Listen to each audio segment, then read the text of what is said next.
Ya, sudah Bu. Terima kasih Sudah. Bu. Iya. Oke, baiklah teman-teman semuanya. Hari ini kita akan belajar tentang bentuk dan pilihan kata. Materi hari ini itu. Nah, tadi teman-teman saya sudah kirimkan materi di Google Classroom. Apakah teman-teman sudah membacanya dan kesulitannya apa? Coba diceritakan. Nanti kita diskusi bersama. Kesulitannya apa? Sudah menemukan kesulitan kah atau belum? Halo? Halo? Oh, Ya, Ibu. Mungkin gimana?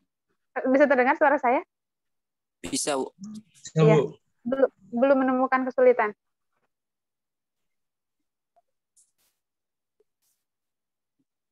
Sebentar ya, saya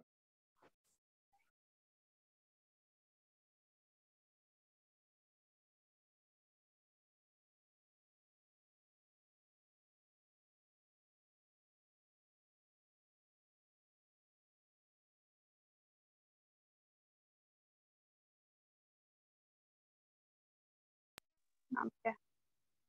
Oke, apa namanya, teman-teman, saya menggunakan Zoom-nya menggunakan ponsel. Jadi kemungkinan nanti ketika saya share screen, saya akan matikan apa namanya videonya.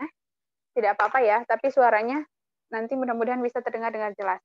Karena ini, karena apa namanya, laptop saya bermasalah. Tidak apa-apa. Iya, Bu. Tidak apa-apa, Bu. Iya, Bu. Apa, Bu? Tadi tadi kesulitannya apa? Setelah membaca materi hari ini, bisa dipahami atau belum menemukan kesulitan?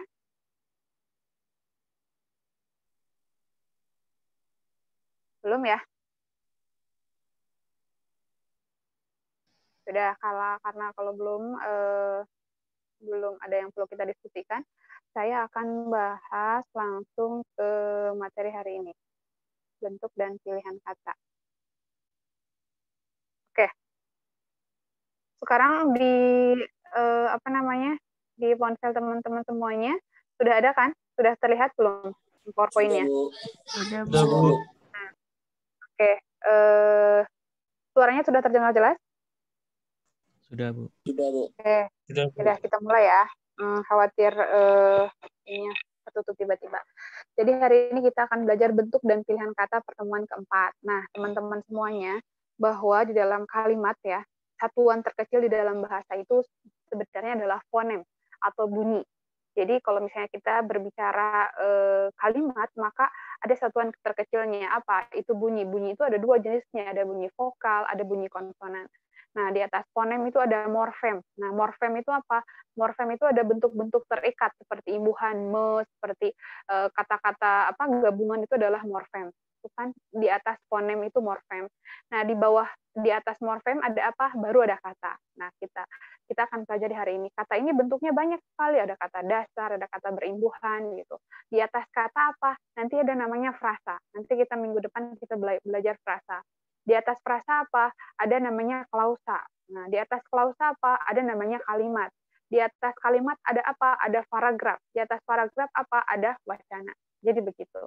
Jadi mulai dari fonem, morfem, kata, frasa, klausa, kalimat, paragraf, dan wacana. Nah, hari ini kita akan belajar proses pembentukan kata itu seperti apa. Nah, kata adalah satuan yang dapat berdiri sendiri ya, terdiri dari morfem tunggal, biasanya kantor, dan gabungan morfem. Morfem itu sebenarnya kata, tapi morfem ini jenisnya ada dua, ada morfem bebas dan morfem terikat.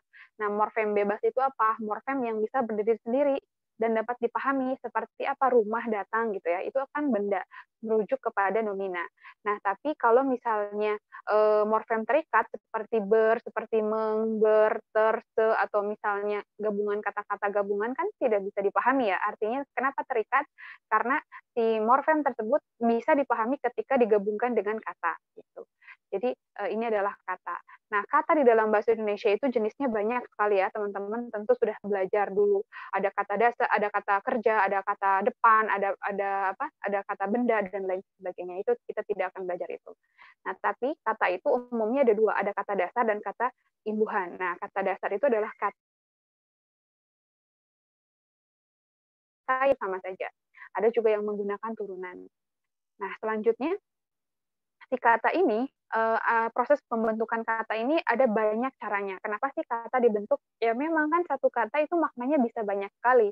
Misalnya ketika kita mengatakan memakan atau makan, dimakan, termakan gitu, itu kan maknanya beda. Nah, setiap kata ketika dibentuk maka mengalami perubahan makna seperti itu. Nah, ada berbagai cara pembentukan kata di dalam bahasa Indonesia. Ada 5. Yang pertama dengan cara pengimbuhan. Dengan si kata itu diberikan imbuhan, tentu mempunyai makna baru. Dengan menggabungkan kata dasar dengan kata dasar juga maknanya baru. Ada juga penggabungan unsur terikat dan kata dasar, gitu ya. Ada pengulangan, ada pengakroniman. Kita bahas satu-satu. Kenapa sih kata-kata ini dibentuk? Yaitu salah satu untuk memperkaya bahasa Indonesia juga, gitu ya. Jadi salah satu kosakata bahasa Indonesia itu kan salah satunya selain dari serapan, itu juga melalui dari proses pembentukan kata. Si kata ini pasti sering berubah atau sering berkembang dan sering bertambah. Nah, seiring perkembangan teknologi, seiring perkembangan zaman, seiring perubahan waktu, si kata pasti mengalami perubahan. Selama bahasa tersebut digunakan dan masih dipakai oleh masyarakat pemakai bahasanya, pasti selalu berkembang semua bahasa, tidak hanya bahasa Indonesia. Nah, pengimbuhan. Imbuhan ini banyak jenisnya ya. Ada awalan atau prefix, ada akhiran, ada sisipan, dan ada juga gabungan. Tentu teman-teman sudah tahu, ini tidak akan saya jelaskan lebih lanjut. Kemudian awalan apa saja, ada meng gitu ya, di, ber, peng, ter, nanti kita bahas satu-satu. Kemudian ada sisipan, ini LMR. Jadi kalau misalnya ada pertanyaan, telunjuk. Nah, telunjuk atau kalau tidak gemuruh. Gemuruh merupakan kata dasar atau kata berimbuhan, itu adalah kata berimbuhan. Kenapa? Karena kata dasarnya adalah guruh ya. Kemudian dikasih sisipan. Apa sisipannya? M. Jadi hanya ada 3 sisipan dalam bahasa Indonesia. LMR. Jadi guruh, gemuruh, jari, jemari gitu. Biasanya ini maknanya menjadi jamak gitu ya.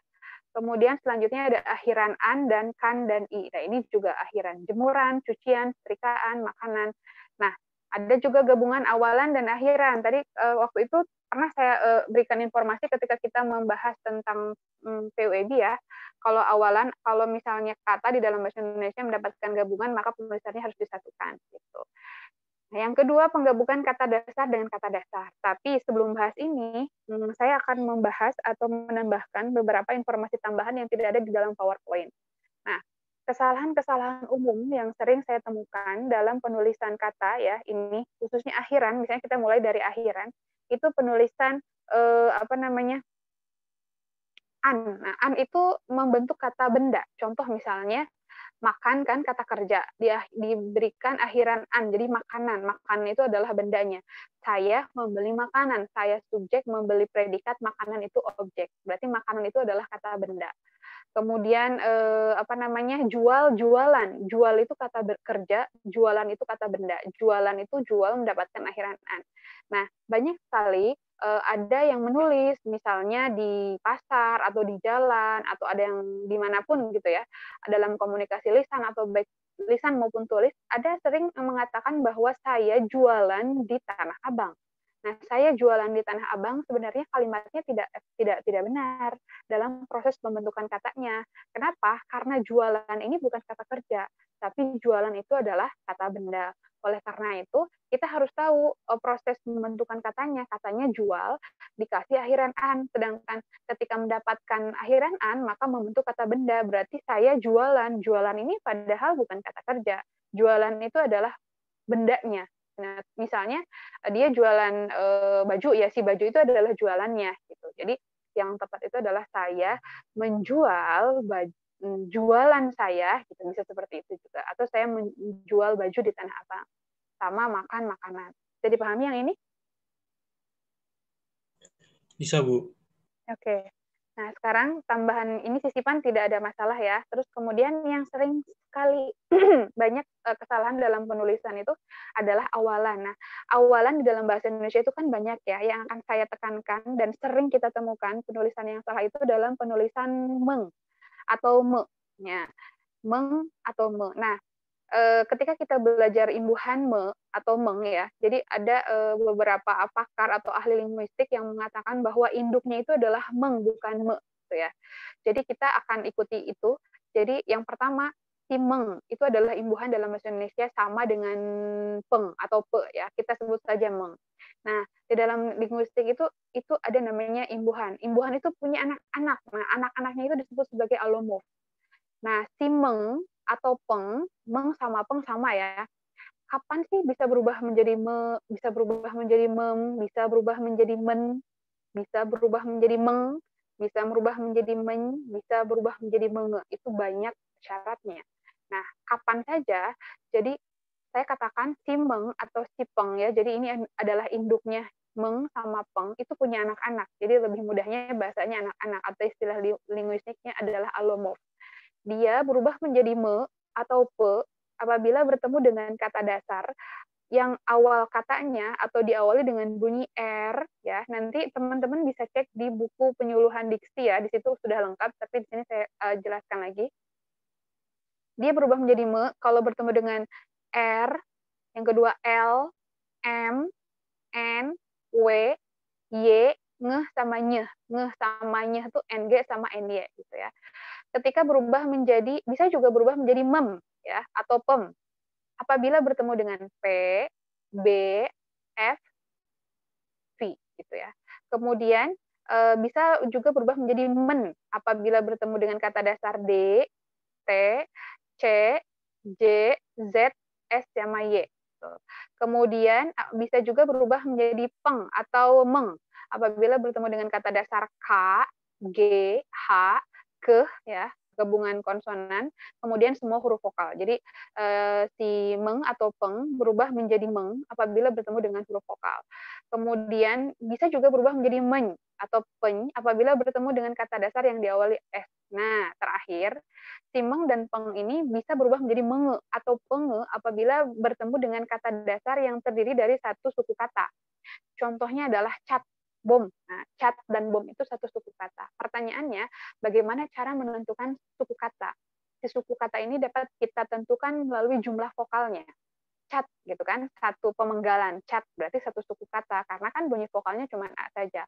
Bom. Nah, kalau si me atau pe atau peng bertemu dengan kata dasar yang terdiri dari suku kata, maka dia berubah akan menjadi menge atau penge. Contoh, mengecat, pengecat gitu. Nah, sekarang yang sering sekali salah itu dalam penulisan perusakan atau pengerusakan. Nah, yang tepat perusakan apa pengerusakan?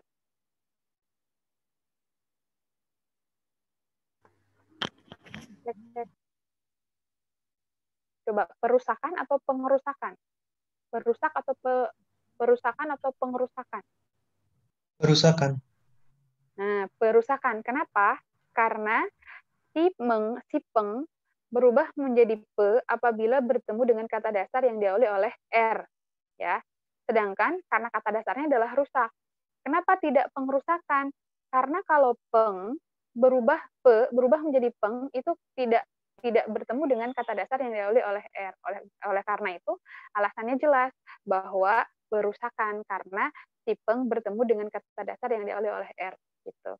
Nah, sekarang perajin atau pengrajin? Perajin. Perajin, Perajin. Bu. Perajin. Gitu ya. Sama proses morfologis ya namanya itu. Proses morfologisnya seperti itu. Jadi si peng berubah menjadi pe saja apabila bertemu dengan kata dasar rajin. Sedangkan dia berubah menjadi peng itu kalau bertemu dengan K, G, H, K sama H dan semua bunyi vokal. Oke. Kemudian kalau misalnya pelepasan atau penglepasan. Pelepasan. Ya, tadi kan sudah dikatakan bahwa si peng berubah menjadi pe kalau bertemu dengan kata dasar L, berarti pelepasan. Gitu. Nah, itu seperti itu ya. Jadi proses penjelasannya bukan hanya menurut KBBI, tapi lihat proses morfologisnya. Kemudian dari imbuhan me juga kan, misalnya yang sering keliru itu apa ya? Menyontoh apa mencontoh? Mencontoh. Kata dasarnya apa? Contoh. Menyontoh.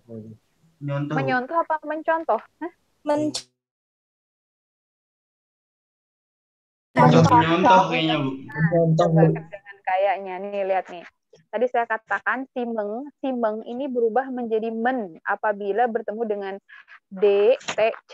Nah, sedangkan kata dasarnya adalah contoh, ya.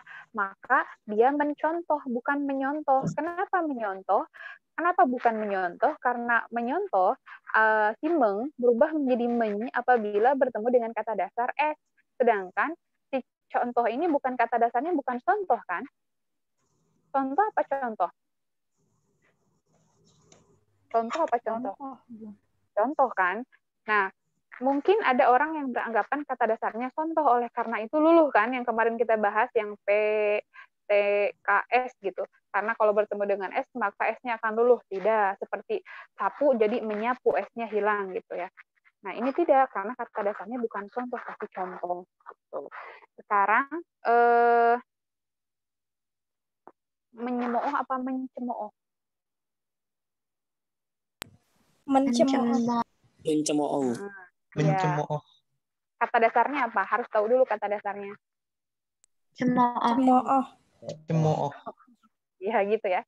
Kalau mencuci atau menyuci? Nah, ini gimana? Mencuci. Cuci, Bu. Kata dasarnya apa? Mencuci. Cuci. Cuci, Bu. Ada dua berarti kalau yang ini. Yang pertama, kalau kata dasarnya cuci, nah cuci kan ada kata dalam bahasa Indonesia ya, mencuci itu membersihkan sesuatu benda gitu ya, cuci. Nah, maka kalau mencuci berarti dia berubah menjadi men, karena bertemu dengan kata dasar yang diawali oleh C. Oleh karena itu mencuci. Tapi kalau misalnya kata dasarnya suci, itu kan ada juga maknanya kan, itu hubungannya dengan agama tertentu atau misalnya kebersihan, itu kan suci sama cuci itu beda. Nah, ketika bertemu dengan kata dasar S, maka dia berubah menjadi men. Maka S-nya hilang. Maka oleh karena itu menyucikan diri. Bisa dipahami? Yang meme ini? Bisa, Bu. Bisa ya. Nah, sudah cukup kalau bisa dipahami. Sekarang kita pindah ke imbuhan yang lain. Nah, imbuhan yang sering bermasalah kan tadi meng sama peng. Sekarang kita pindah ke ber. Nah, si ber ini juga sering banyak saya menemukan kesalahan dalam tulisan. Contoh misalnya, si ber ini induknya adalah ber, ya. Imbuhan utamanya adalah ber. Dia punya anak-anak. Anak-anak itu adalah alomorf. Tadi sudah saya katakan. Dia bisa berubah menjadi be saja, ya. Dia bisa berubah menjadi bel dan dia bisa berubah menjadi ber, ya, tetap. Nah, kapan dia berubah menjadi be? Dia berubah menjadi be apabila bertemu dengan kata dasar yang diawali oleh r dan kata dasar yang diawali suku kata pertamanya adalah er. Oke, kita lihat. Contoh bertemu dengan kata dasar roda ya. Jadi bukan beroda, tidak dua R-nya. Kenapa? Karena berubah menjadi be, jadi beroda gitu. Contoh lain misalnya be apa lagi ya? Beroda, be nah itulah pokoknya beroda contoh yang pertama. Nanti teman-teman cari dari R apa. Kemudian berubah menjadi berubah menjadi be apabila bertemu dengan suku kata yang suku kata pertamanya adalah r. Contoh misalnya kalimatnya adalah kerja. Nah, misalnya berubah menjadi be apabila bertemu dengan suku kata pertamanya adalah r. Contoh adalah kerja. Kita penggal dulu berapa suku kata kerja? 2 ya.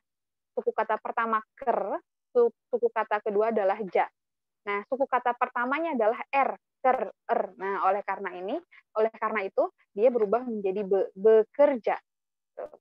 Contoh lain misalnya ternak. Nah, ternak gitu ya. Kita penggal suku kata yang pertama adalah suku yang kedua adalah nak. Nah, suku kata pertama itu adalah er, ter. Nah, oleh karena itu dia berubah menjadi beternak, bukan berternak gitu. Kalau terbang, coba terbang, beterbangan atau berterbangan? Berterbangan, Bu. Nah, beterbangan. Kenapa? Karena si ber ini berubah menjadi be kalau bertemu dengan suku kata pertamanya adalah r. Kalau dipenggal kan terbang gitu. Paham ya? Kalau cerai, bercerai atau bercerai? Bercerai. Kenapa? Suku katanya gak ada R-nya. Suku katanya apa? Ce sama Rai, Bu. Nah, gitu. Kalau dipenggal ce sama rai, jadi bukan r, justru e saja gitu ya. Oleh karena itu dia tidak berubah menjadi be, tapi tetap dia menjadi ber. Oleh karena itu maka penulisannya yang tepat adalah bercerai gitu. Karena suku kata pertamanya bukan r tapi e saja. Bisa dipahami yang ini? Bisa, Bu. Oke. Nah, sekarang kita lanjut ke per. Nah, banyak nih ya. Ada per, ada ter. Nah, si per ini juga per itu beda ya sama si peng ya. Jadi ada juga sebenarnya si imbuhan yang per. Nah, per ini bisa berubah sama seperti ber. Bisa menjadi pe saja, bisa menjadi pel saja. Oh, tadi belum dijelaskan. Yang ber ini kapan sih berubah menjadi bel? Apabila bertemu dengan hanya satu suku kata bahasa Indonesia atau kata saja, yaitu ajar, satu-satunya. Bel, ajar. Kata dasarnya adalah ajar. Imbuhan ber berubah menjadi bel, belajar. Itu satu-satunya. Kemudian yang terakhir, kapan ber jadi ber? Ya selain bertemu dengan R atau suku kata pertama R, selain bertemu dengan ajar, semuanya berubah menjadi ber. Nah sekarang yang per juga sama. Per berubah menjadi pe apabila bertemu dengan kata dasar yang diawali R. Ya, contoh misalnya perasa gitu ya, seperti itu. Perekam gitu ya. Nah, biasanya selanjutnya adalah berubah menjadi pel apabila bertemu dengan kata dasar ya ajar, pelajar gitu. Nah, selanjutnya kita bahas tipe ini ya. Tipe ini ada peninju apa petinju? Petinju. Kenapa?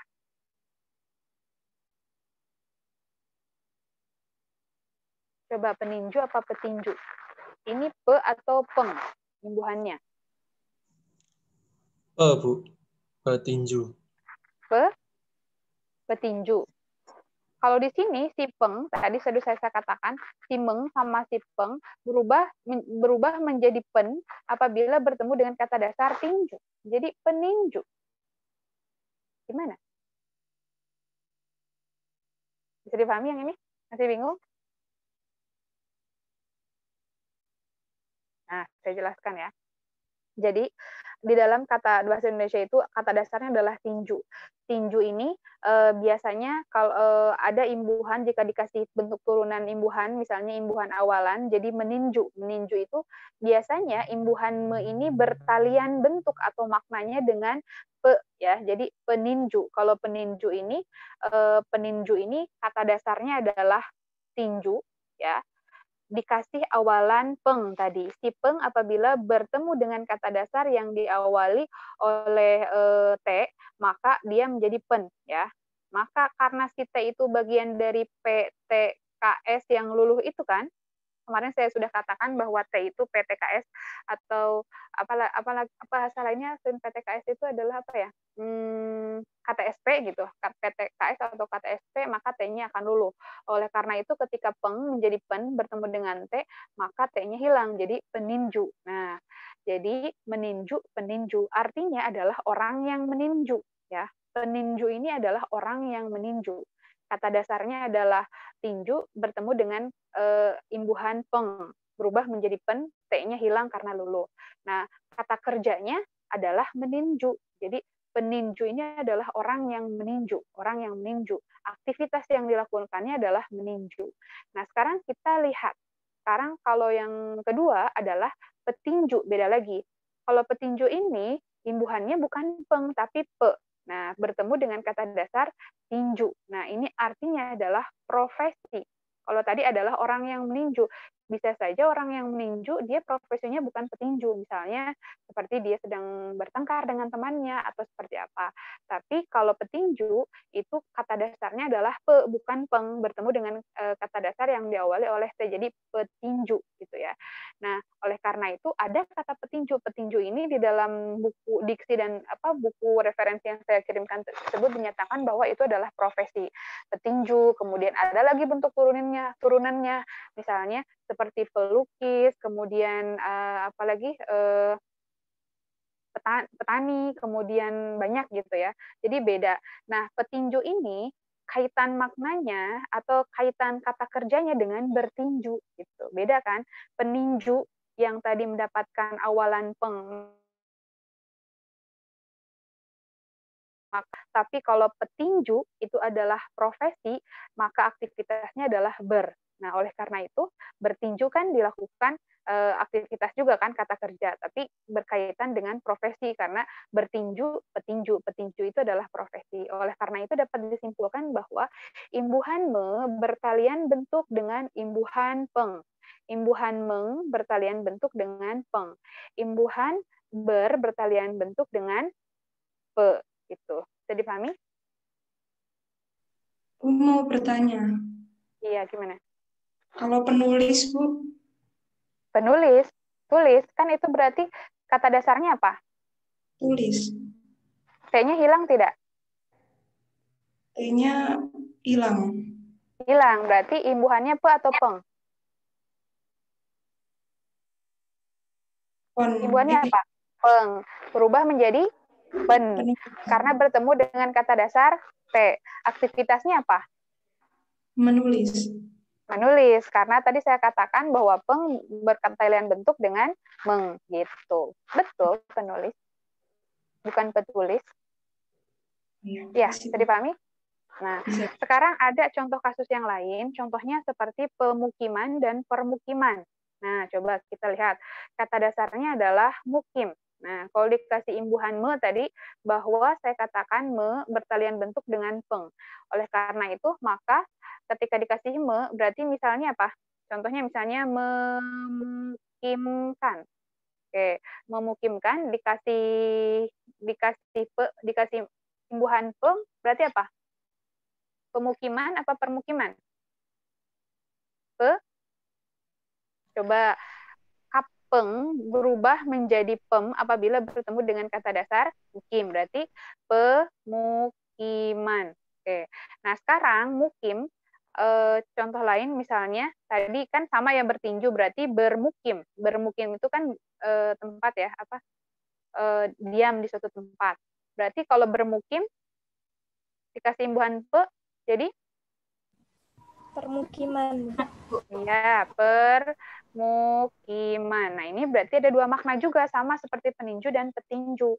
Yang kata kuncinya harus diingat karena ada imbuhan, ada awalan ada imbuhan yang tadi saya katakan bertalian makna antara mu sama peng, antara ber sama per. Nah, kalau misalnya meninju sama peninju kan tadi beda ya, orang yang meninju sama petinju itu adalah profesi yang tinju karena dia bertinju. Orang peninju dia orang yang meninju karena adalah dia meninju. Meninju sama bertinju kan maknanya beda.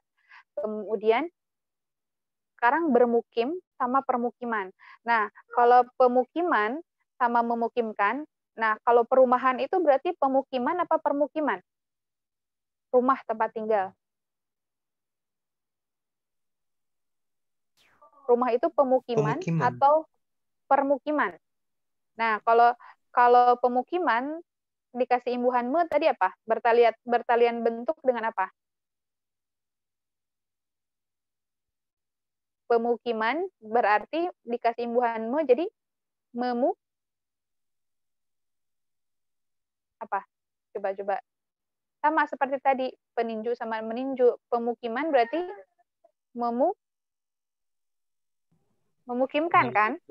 Ya, Bu. Nah, karena di sini pemukiman dan memukimkan, berarti pemukiman ini artinya bukan tempat. Pemukiman ini adalah proses memukimkan. Nah, oleh karena itu kalau rumah itu artinya itu menggunakan imbuhan per. Ya, jadi permukiman. Permukiman ini tempat. Kenapa tempat? Karena kata kerjanya adalah bermukim. Bermukim itu aktivitas tinggal, permukiman itu tempatnya. Jadi kalau misalnya di media televisi mengatakan bahwa pemukiman penduduk, pemukiman itu bukan tempat ya, tapi proses memukimkan. Tapi kalau permukiman itu adalah tempat tinggal karena kata dasarnya adalah bermukim. Gitu ya. Sudah pahami? Untuk makna secara arti ya, ini secara gramatika, secara artinya nanti bisa dicek di KPWI, perbedaan pemukiman sama permukiman. Tapi yang jelas kalau tempat itu adalah tempat bermukim, itu adalah permukiman karena kata kerjanya adalah bermukim. Kita bermukim di suatu tempat, di mana? Di permukiman. Karena si ber punya pertalian bentuk dengan per, si me punya pertalian bentuk dengan peng. Gitu. Sama seperti tadi si tinju, meninju, petinju, kemudian bertinju, petinju gitu. Meninju, peninju. Maaf. Bisa dipahami yang ini? Bu, mohon maaf Bu. Ya, Boleh gimana? diulangin sekali lagi nggak Bu, yang perikatannya aja Bu, yang semisal Perikatannya aja. nama ya. Oh, ya. Jadi sebenarnya ada di slide PowerPoint di akhir ya nanti. Tapi saya sekalian menjelaskan yang ini. Jadi kalau misalnya ada pertalian bentuk antara bentuk me sama peng atau meng sama peng ya saya katakan ya. Kemudian yang kedua ada pertalian bentuk yang kedua ada ber dengan pe ya. Contoh yang tinju tadi kata dasarnya tinju dikasih imbuhan me, nah maka meninju. Kalau meninju maka pertalian bentuknya berarti dengan si peng. Nah oleh karena itu kata dasarnya tinju, si peng akan berubah menjadi pen.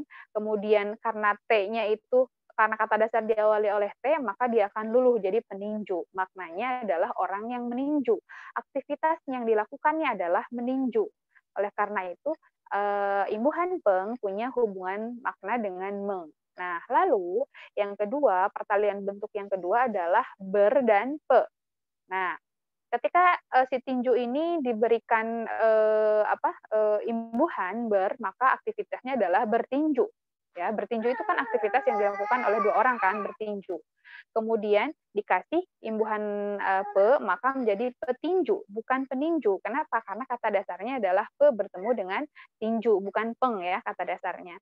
Lalu maknanya apa? Petinju itu adalah profesinya, orang yang bertinju gitu ya. Dia secara sadar melakukan hal tersebut gitu ya. Kalau peninju bisa jadi orang tersebut meninju karena apa gitu, bukan karena permainan, atau bisa jadi karena dia marah atau hal lain sebagainya. Tapi kalau petinju kan dia adalah profesi. Aktivitas yang dilakukan adalah bertinju gitu. Sama contoh yang lain adalah mukim. Nah, mukim diberikan imbuhan me, maka memukimkan. Nah, memukimkan itu adalah proses. Proses memukimkan itu seperti menguburkan kan, memukimkan menyimpan seorang ke suatu tempat gitu, memukimkan. Nah, pertalian bentuknya dengan peng, maka pemukiman. Oke, pemukiman. Oleh pemukiman itu pemukiman. Lalu selanjutnya jika si mukim dikasih imbuhan ber, maka aktivitasnya menjadi bermukim. Bermukim itu tempat. Siapa yang bermukim, misalnya orang bermukim di mana, maka pertalian bentuknya dengan permukiman. Permukiman itu adalah tempat tinggal seorang, misalnya oleh saya bermukim di permukiman penduduk, bisa seperti itu kalimatnya karena ber dengan per. Tapi kalau memukimkan sama pemukiman itu kan itu beda. Memukimkan itu adalah proses, pemukiman. Bisa dipahami? Bisa Bu, baik terima kasih Bu. Nah sekarang satu lagi sudah ya yang tadi imbuhan. Oke, kita lanjut ke yang lain. Saya tidak akan menjelaskan yang ini ya, ini sudah jelas nih ya, penggabungan kata dasar dan kata dasar. Nomor poin 2 itu bahwa proses penggabungan kata itu pembentukan kata itu dengan menggabungkan kata dasar seperti ini: wajib, pajak, peran serta tanda tangan. Ini juga jadi satu kata kan, lipat ganda maknanya jadi satu. Kemudian selanjutnya ada penggabungan unsur terikat. Si kata-kata terikat ini atau si ini tuna, maha ini tidak ada maknanya kalau tidak digabungkan dengan kata dasar. Nggak mungkin kita misalnya saya bertemu maha atau saya tuna gitu, tidak. Oke, selanjutnya pengulangan. Pengulangan juga menjadi salah satu proses pembentukan makna dan menjadi makna yang berbeda-beda. Nanti kita bahas lagi ya. Ini saya kira ini bisa dipahami. Ini juga ya pengakroniman. Si akronim juga bisa memperkaya kata di dalam bahasa Indonesia. Salah satunya dengan proses tadi pengakroniman tadi. Ada yang asalnya bandar udara, katanya ada kata lain yaitu bandara. Nah, kata serapan ya, selain proses pembentukan kata yang memperkaya bahasa Indonesia juga dari kata serapan tadi. Nah, serapan kemarin sudah dibahas. Ada yang disesuaikan ejaannya, ada yang diterjemahkan, ada yang diadopsi. Kemudian ini hasil serapan contohnya ya. Kemudian diksi, pilihan kata. Kita masuk ke diksi. Ketika kita menulis, maka kita harus harus memilih beberapa pilihan kata. Kata yang harus kita gunakan itu harus tepat, harus benar, harus hemat, dan harus lazim. Ya, lazim itu berarti jangan sampai Ini bisa dibaca. Yang pertama, kita harus tahu kata mengacuhkan dan mengabaikan. Acuh itu sebenarnya apa? Peduli gitu. Jadi jangan sampai kita tidak tepat pilihan katanya. Kemudian bergeming, tak bergeming. Nah, ini juga kan pemilihannya tidak tepat. Sebenarnya apa yang kita sampaikan? Selanjutnya, konotasi dan denotasi ya bisa